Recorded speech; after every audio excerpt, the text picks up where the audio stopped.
Well, I'll tell you a story about a guy, a cab driver, and a fellow from New York, and he asked the cab driver to go to Chicago. The man gets in at 33rd Street and Park Avenue and says, I need to get to the Palmer House.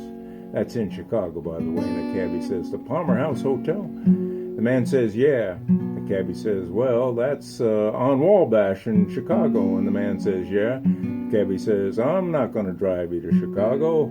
I'll take you to LaGuardia and you can get on a plane. And the man says, no, no, no, no, I can't do that. I've got a debilitating fear of heights. I can't fly. Can you drive me to the Palmer House in Chicago? And the cabbie says, no. You can get out and walk a few blocks and get on the train at Penn Central Station. And the man says, that won't work either. I got a conference at the Palmer House and I got to get there by tomorrow morning. I need a cab. And the cabbie says, look, do you know how expensive the ride from New York to Chicago would be? And the man opens his wallet and it's just full of hundreds and thousands and oodles of money.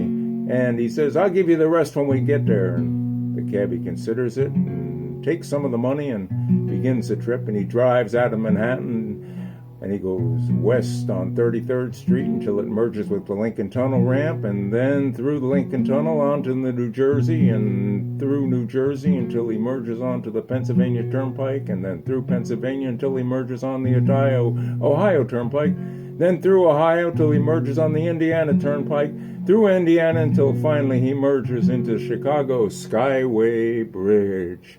And there he stops a couple of times for gas along the way, of course, you know.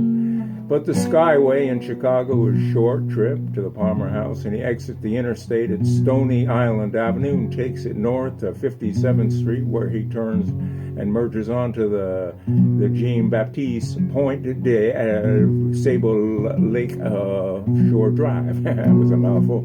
He drives north on Roosevelt Road and cuts over to Michigan Avenue and takes it up to Ida B. Wells Drive, and then he cuts over to Wabash Avenue and starts to take a right, and then drives north on the Wabash to the Palmer House, stops and realizes the Wabash is southbound one way, curses and continues straight on Dearborn. He turns onto Dearborn, takes it onto Monroe Street, then cuts over one more to the Wabash Avenue, takes it right on Wabash, drives one block south until they finally arrives at the Palmer House Hotel in Chicago, and the man pays the cabbie the rest of the money that was in his wallet, and man, that was a wad of cash. And then he turns around and decides he's going to head back. And wouldn't you know it, as soon as the man got out of the cab, a lady rolls up and says, will you take me to Flatbush Avenue? And the cabbie says, sorry lady, I don't go to Brooklyn.